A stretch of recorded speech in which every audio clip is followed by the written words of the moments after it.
करता अगदी सोपी आपली रेसिपी तयार झालेली आहे। आणि तुम्हालाही अशाच माझ्या नवनवीन रेसिपी पाहण्यासाठी चॅनलला एकदा भेट द्या, कमेंट करा, लाईक करा आणि चॅनलला सबस्क्राईब करून घ्या। त्यामुळे काय होईल, माझ्या नवनवीन रेसिपीचे तुम्हाला नोटिफिकेशन येऊन जाईल। श्री स्वामी समर्थ। सर्वांना कसे आहात? सर्वजण मस्त ना? मस्त मजेतच असाल अशी स्वामीचरणी प्रार्थना कर। पतीला तेल घेतलं होतं, तेच हे तेल ह्याच्यामध्ये वापरते बघा। आणि ह्याच्यामध्ये ना तेल गरम होत आहे, चंक्स आहेत ना ते मी गरम पाण्यामध्ये भिजून 1 तासभर आधी भिजत घातले होते। तुम्हाला भिजत घालायचं दाखवायचं विसरून गेले, कारण माझा मोबाईल त्यावेळेस स्विच ऑफ झाला होता। बघा हे सोया चंक्स आहेत ना, त्याचे 2 असे भाग करून घेतले आहेत मी आणि नितळून पाण्यातून स्वच्छ असे घेतले आहेत। तुम्हाला जर रेसिपी आवडली तर परत एकदा नक्की सांगा, मी परत एकदा तुम्हाला दाखवण्याचा प्रयत्न करते। गरम झाला आहे ना, मी वाटण जास्त कोणतंही वापरणार नाही आहे, फक्त असं साधं सिंपलच आपली भाजी तयार करणार आहे। ज्यावेळेला आपल्याकडे टॅमॅटो तेल संपतो ना, त्यावेळेला ही भाजी नक्की बनवा। भाजीला काय नसेल त्यावेळेला ही भाजी नक्की बनवा। त्याच्यामध्ये बघा थोडी मोहरी, थोडेसे जिरे, थोडा कढीपत्ता आणि कांदा एवढंच वापरायचं आहे, जास्त काही वापरणार नाही आहे मी। बघा याच्यामध्ये कांदा वापरला आहे आणि छान असं परतून घ्यायचं आहे कांदा तेल। आता चपात्या बनवल्या, मुलांचे डबे आहेत त्यामुळे पटपट असं बनवत आहे। त्यामुळे तुम्हाला माझ्या लक्षात नाही तुम्हाला सोया चंक्स भिजवतेले दाखवायचे आणि मोबाईलही स्विच ऑफ त्यावेळी झाला होता, त्यामुळे खरंच सॉरी। परंतु परतच्या वेळेला मी तुम्हाला नक्की दाखवेन। आणि काही नाही, फक्त मी गरम पाण्यामध्ये ना थोडं मीठ वापरते 1 चमचा आणि त्याच्यामध्ये सोया चंक्स भिजत घालते। 1 चपात्या होईपर्यंत माझं सोया चंक्स छान भिजलं, त्याच्यानंतर मी नितळून घेतलं त्याला छान।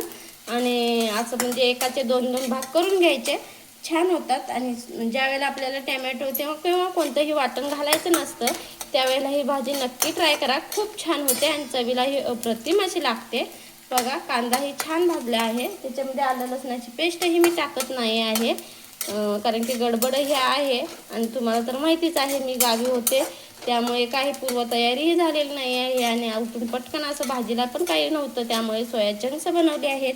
मग आता म्हटलं बनवणारच आहे तर म्हटलं तुमच्याबरोबर हे थोडं शेअर करू। काश्मीरी लाल तिखट आहे, अर्धा चमचा काश्मीरी लाल तिखट।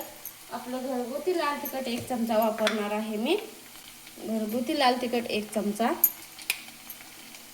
त्याच्यामध्ये थोडं धना जिरा पावडर आणि छान असं मिक्स करायचं आहे। बघा एकजीव करून घ्यायचं आहे आणि मसाले खाली लागू नये म्हणून थोडंसं नकळत पाणी वापरायचं आहे, जेणेकरून आपले मसाले करपणारही नाही। त्यामुळे थोडंसं पाणी वापरलं आहे बघा मी, थोडंसंच पाणी वापरायचं आहे आणि छान असे मसाले एकजीव करून घ्यायचे आहेत मस्त। आणि त्याच्यामध्ये थोडंसं सेंधं मीठ वापरते,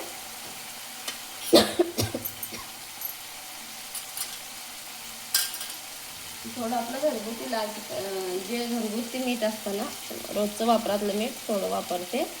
छान होते ही रेसिपी, तुम्ही नक्की एकदा ट्राय करा, खूप छान होते आणि चवीलाही अप्रतिम होते। बघा छान असा मसाला थोडाफार शिजवून घ्यायचा आहे। किचन किंग मसाला 1 चमचा वापरते आणि छान असं मिक्स करून घ्यायचं आहे। मिक्स झाल्यावरती काय करायचं आहे, त्याच्यामध्ये फ्रेश असं बघा हे मी दही म्हणजे रात्री लावलं होतं, फ्रेश असं दही घालायचं आहे। 2-3 चमचे वरतून द्यायचं आहे त्यामध्ये दही, दह्यामुळे खूप छान टेस्ट येते। आणि फ्रेश दही असलं की थोडं आंबटही कमी असतं, त्यामुळे थोडंसं जास्त वापरलं आहे, खूप छान होते। एवढ्या भाजीला एवढे दही छान बरोबर टेक्स्चर आहे हे आणि चवीलाही अप्रतिम अशी आपली भाजी तयार होते ही। आता 1-5 मिनटात हे आपलं मस्त असं मंद गॅसवर ते शिजून द्यायचं आहे। त्याच्यामध्ये कोथिंबीर घालायची आहे आणि तुम्हीही या पद्धतीने कधी बनवता का मला नक्की सांगा। आणि रेसिपी आवडली तर जाता तर चॅनलला लाईक शेअर सबस्क्राईब नक्की करा आणि हो एकदा नक्की ट्राय करून बघा ही रेसिपी, तुम्ही ही कशी वाटते ती मला कमेंटमध्ये नक्की सांगा। 5 मिनटं झाकण ठेवून असेच आपण बारीक गॅसवरती भाजी शिजू द्यायची आहे, म्हणजे मसाला आहे तो शिजू द्यायचा आहे। नंतर मग आता बघू आपण, बघा किती छान असं आपलं जे दही आहे ते छान असं शिजलं गेलं आहे। बघा तुम्ही बघू शकताय छान आपलं दही शिजलेलं आहे। त्याच्यामध्येच ना हे सोया चंक्स आहेत बघा, ते घालायचे आहेत. एकदा नक्की ट्राय करून बघा तुम्ही, तुम्हाला नक्की आवडेल ही रेसिपी. आणि मी तरी वरच्यावर बनवत असते, तरीही ह्याच्यामध्ये थोडंसं मी आलं लसणाची पेस्ट त्याने वापरत असते, परंतु ताईने ह्या वेळेला वापरली नाही आहे, हे समजून घ्या सर्वांनी. आणि खूप छान होते ही रेसिपी. ह्याच्यामध्ये थोडा टॅमॅटोही असेल ना तरीही चवीला छान होते, आणि टॅमॅटो नसेल तरीही खूप छान होते. कोणतेही वाटण 5 मिनटं मी भाजी अशीच शिजू देते. 5 मिनटं असंच आपण शिजवून घेऊ. चला बघू आता आपली भाजी शिजली का. बघा किती छान अशी शिजलेली आहे आणि किती छान कलर आलेला आहे, बघू शकताय तुम्ही. लपीत आपली भाजी तयार झालेली आहे बघा. आणि त्याला किती छान असं तेलही सुटलेलं आहे, तुम्ही बघू शकताय.